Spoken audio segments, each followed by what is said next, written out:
todos y todas. Me da muchísimo gusto estar el día de hoy con ustedes. Agradezco la invitación que me hicieron los organizadores de este foro para participar con mis contribuciones. Es para mí un honor estar aquí.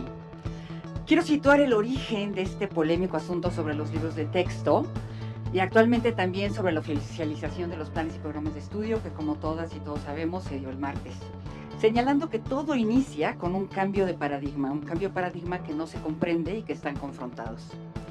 Entiendo por paradigma, tal y como lo decía Edgar Morin, un modelo, un esquema de pensamiento que contiene los conceptos fundamentales que rigen el conocimiento de una sociedad, de una cultura, en un momento histórico determinado, así como el lenguaje propio que lo explica con su lógica e incluso con su propia ideología, para explicar el mundo desde esa sociedad en concreto.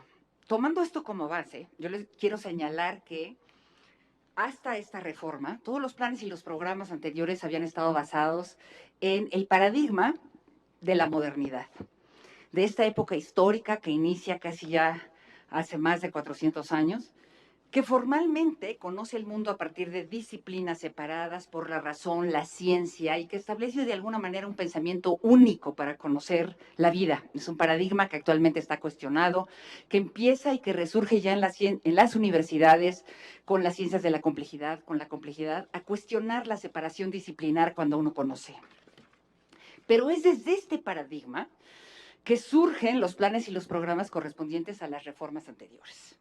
Un diseño de planes y programas de índole nacional, obligatorio en todo el país de Baja California y Yucatán, que dictaminaban qué se enseña, qué se aprende, cómo, en disciplinas de conocimiento separadas, con propósitos, objetivos de aprendizaje por asignaturas, español, matemáticas, ciencias, historia, geografía, con libros, a su vez, libros de texto que correspondían a estas asignaturas exactamente, y que estaban graduados de acuerdo a la edad, al nivel educativo que se enfrentaban en los niños y en las niñas, cada uno con una boleta que calificaba exactamente esa asignatura.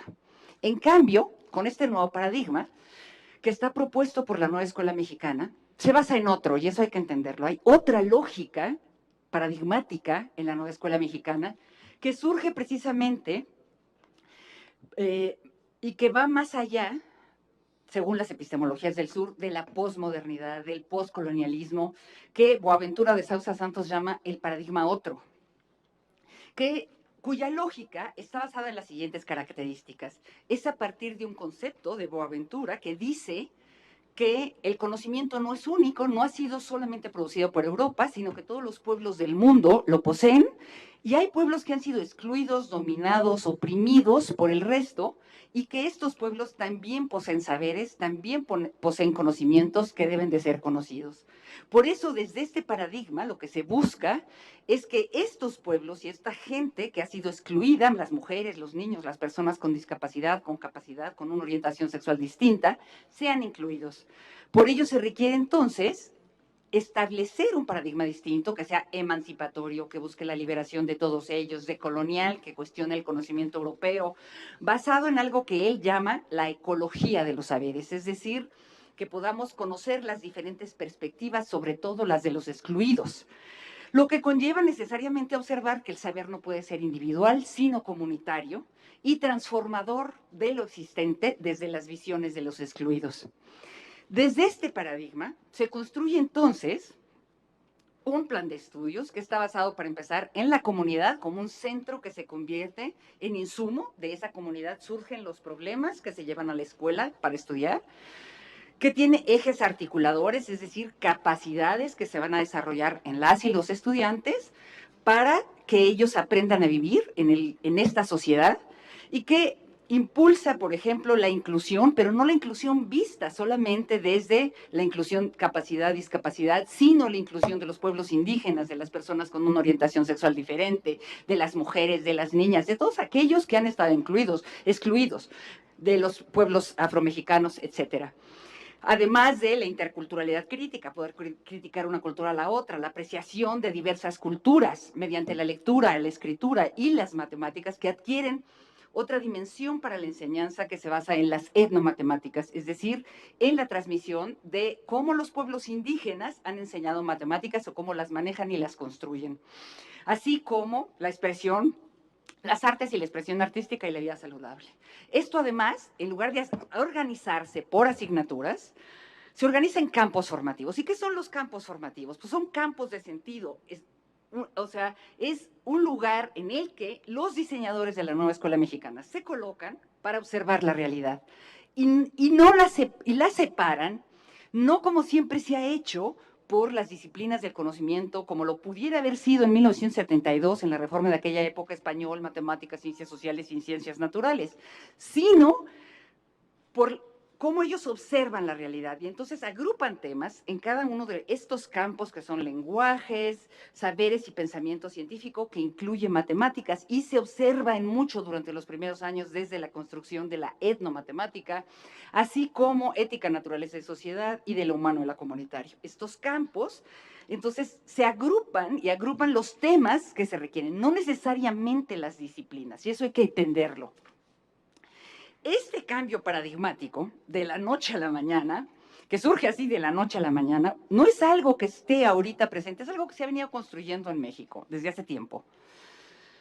Y va a traer como consecuencia que tanto los planes y los programas como los libros de texto tengan otra lógica, una lógica muy distinta a la que estamos acostumbrados y que sí es obviamente ideológica, porque van a estar esta serie, digamos, de la comunidad, los ejes y los campos formativos, se van a plasmar, ¿sí?, en los planes y los programas, en unos libros de texto que ahora ya no están diseñados por asignaturas, sino por espacios de acción. Esos espacios de acción son aula, escuela y comunidad.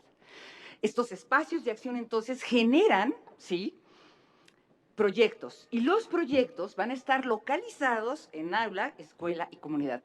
Cabe la pregunta, ¿por qué? O sea, ¿por qué los libros de texto siguen esta lógica? Pues siguen esa lógica porque lo que se busca en la nueva escuela mexicana es generar comunidad, comunidad de aula, comunidad de escuela, comunidad en la comunidad. Y para eso hay proyectos que van a trabajar los niños para transformar los problemas que enfrentan.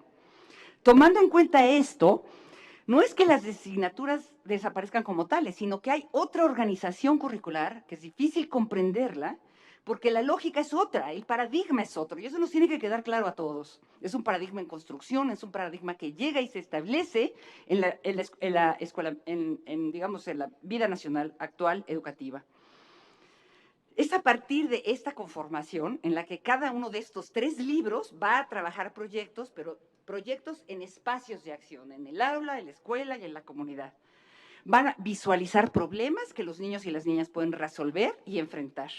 Esto entonces implica que la comunidad se va a construir por los espacios, por el espacio de aula, por el espacio de escuela, por el espacio de comunidad. Y es a partir de estos espacios que se conforman los libros de texto y que entran en una lógica importante que hay que entender, que es la palabra lo común.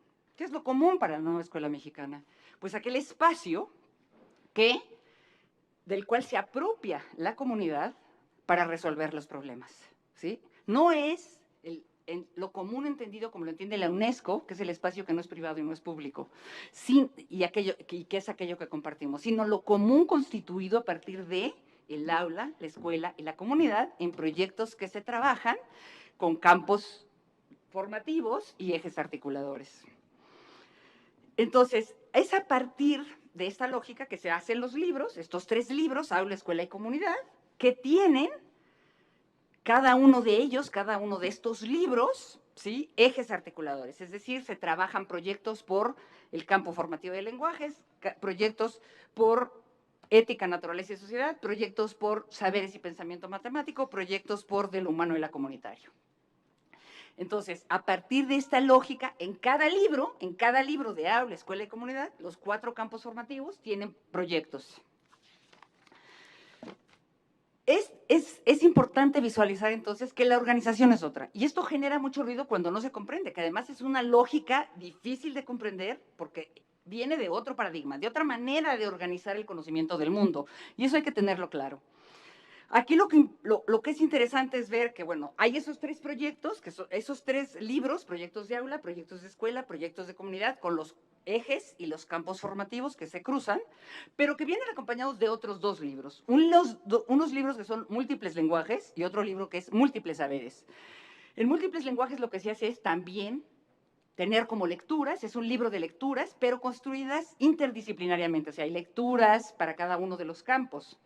Y el de nuestros saberes es como quien dice el libro donde vienen los saberes y el conocimiento que se va a utilizar para resolver los proyectos. Entonces, estos libros de nuestros saberes tienen muchos temas que pareciera que no tienen ninguna lógica, siendo que la lógica se la dan los proyectos de los otros libros, ¿sí? Es decir, para yo resolver un proyecto que viene en aula, tengo que usar el libro de nuestros saberes para poder resolver con esos conocimientos el problema que está descrito en el proyecto de aula o de escuela y de comunidad. En el caso de secundaria solamente hay 4 libros, solamente 4, uno por cada campo formativo, lenguajes, saberes y pensamiento científico, ética, naturaleza y sociedad, y de lo humano y lo comunitario. Pero los maestros tienen que generar los proyectos en la misma lógica, aula, escuela y comunidad. La lógica que implica que yo, desde el aula en la que estoy en segundo de primaria, voy a trabajar proyectos que trabajo en el aula o proyectos que trabajo de mi aula para la escuela o de mi aula para la comunidad. Es decir, los mismos libros se usan desde el aula para el resto, ¿sí?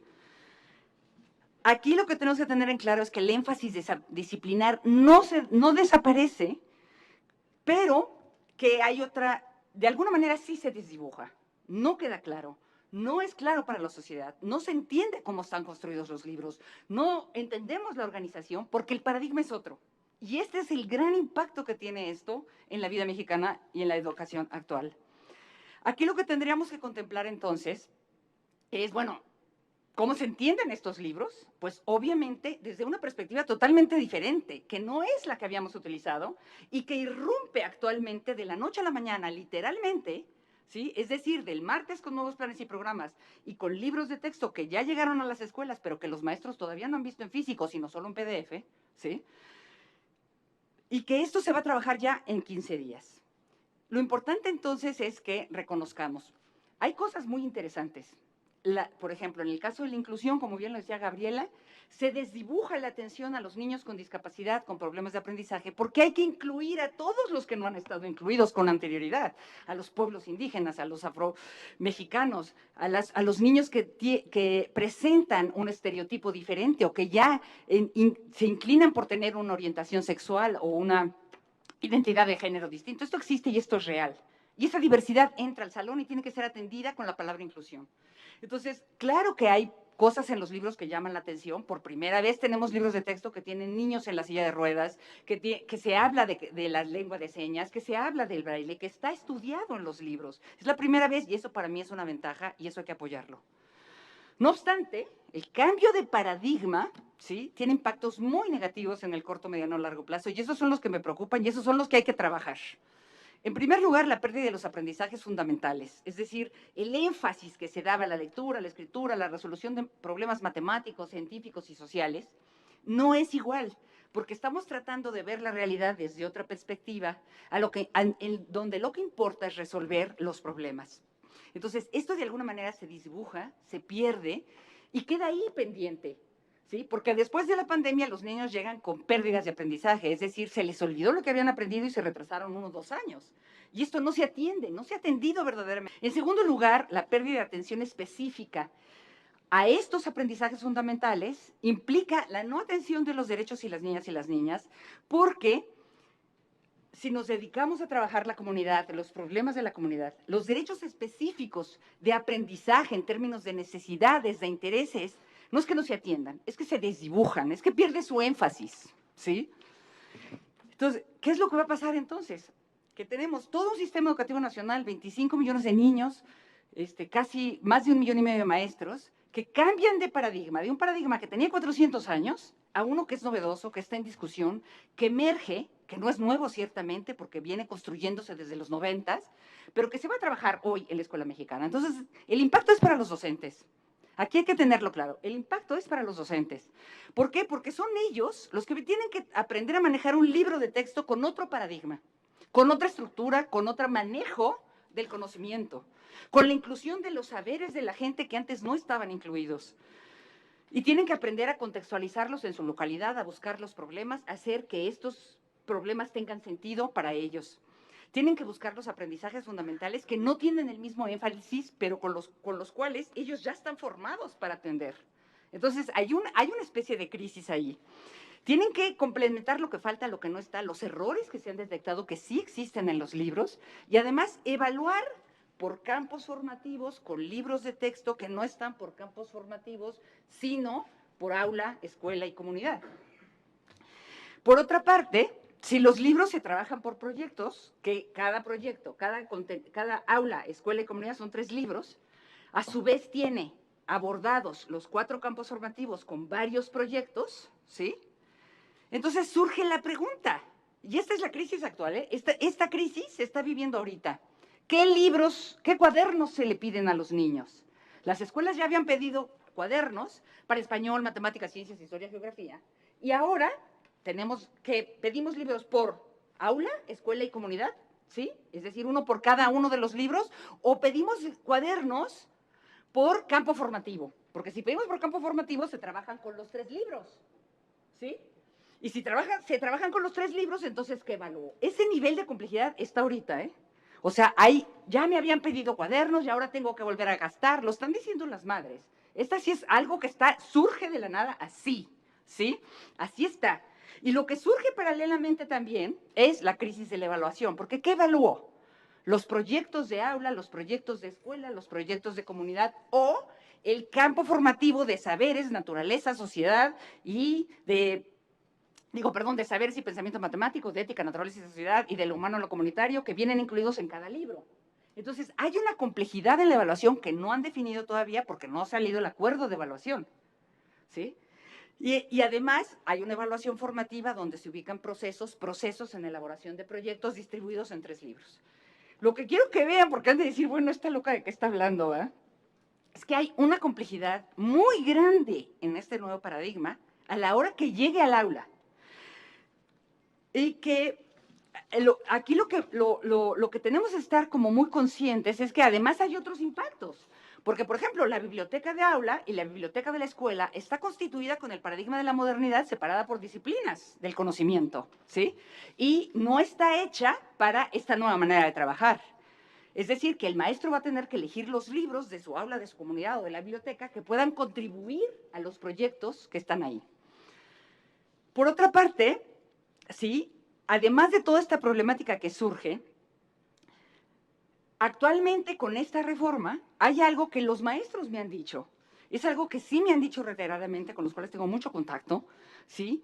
Que es que si en las reformas anteriores se les hacía responsables del bajo nivel educativo de los niños y las niñas, hoy se les hace responsables del diseño y la elaboración de los libros, del cambio educativo, de la revolución pedagógica y de la transformación social. Todo esto sin aumento de recursos, ¿sí? Es decir, un cambio paradigmático tan fuerte se da sin aumento de recursos. Ayer Alma decía que se otorgaron 190 pesos para el proceso de profesionalización y actualización del magisterio con un cambio paradigmático tan profundo que implica una reorganización de conocimientos, de uso de libros, de uso de cuadernos. Entonces, no ha habido recursos para eso. Esta reforma requiere muchos recursos. Y aquí es a donde tendríamos que estar trabajando, porque para que esto realmente sea posible se requieren muchísimos recursos para abordar la complejidad que implica una reforma como tal. Pero también tendríamos que estar pensando en que es algo que a mí me preocupa muchísimo en 18 años hemos tenido 3 reformas educativas, todas distintas entre sí, no ha terminado de llegar una cuando ya llegó la siguiente. Se aplica la 2011 y inmediatamente entra el 2013 y dice vamos a hacer otra, y entra el 2018 y dice vamos a hacer otra, y entra el 2019 y dice vamos a hacer otra. 3 reformas, no ha bajado una cuando ya está llegando la siguiente. Los maestros están cansados y están hartos. A mí lo único que me queda claro es que ¿por qué surgen tantas reformas? Porque no hay un acuerdo entre estos 2 paradigmas, porque el paradigma de la nueva escuela mexicana no es nuevo, tiene rato construyéndose abajo, con grupos de oposición fuerte, y hay que observarlo. Hay que observar que existe esta diferencia en la educación mexicana y necesitamos llegar a acuerdos. Un acuerdo que implica que nos pongamos mínimamente de acuerdo entre lo que implica un paradigma que no se va a quitar por el otro. No es cierto que un paradigma desaparece cuando llega el siguiente, coexisten. Aquí lo que surge con este nuevo paradigma es que coexisten dos visiones de la educación que tienen que encontrar, ¿sí?, un encuentro, un punto de acuerdo mínimo, ¿sí? Hay cosas de esta propuesta que son muy interesantes que habría que retomar, que sí hay que sentarlas a discutir. Por ejemplo, este asunto de las etnomatemáticas, cómo aprenden los indígenas en los bordados, en los huipiles, las figuras geométricas, por qué hay ciertas ausencias en los libros, porque tienen su límite, porque las etnomatemáticas tienen su límite, ¿sí? Entonces, este asunto de la ciencia, cómo se aborda, porque también está esa perspectiva de que los pueblos indígenas tienen saberes que hay que aprovechar, estamos de acuerdo, pero toda esa discusión, ¿sí?, entre estas dos maneras de pensar la educación no se ha dado y es urgente. Entonces, si nos ponemos a pensar ahorita, porque ya no son solamente los libros de texto, sino los planes y programas que entran en toda la educación básica, de educación inicial al tercero de secundaria, en 15 días, ¿sí?, ahorita los maestros van a requerir más apoyo que nunca, más apoyo para comprender este cambio paradigmático, que es muy profundo, más apoyo y recursos para poder impulsarlo, más claridad en los procesos que se han dado, porque no la ha habido, ¿sí?, en los CETES que han seguido este proceso de formación paralelo, desde enero para acá, no ha habido claridad, ¿sí? Entonces, para mí ahora sí que el punto central y mi contribución es que es esencial dos cosas: más recursos para los docentes y una mayor discusión en términos de ponernos de acuerdo en la educación mínima, en un proceso, digamos, de mínimos, que son mínimos, que podemos acordar mínimos entre estas dos partes que no se ponen de acuerdo desde hace 18 años. Muchas gracias. Gracias a la doctora Frade.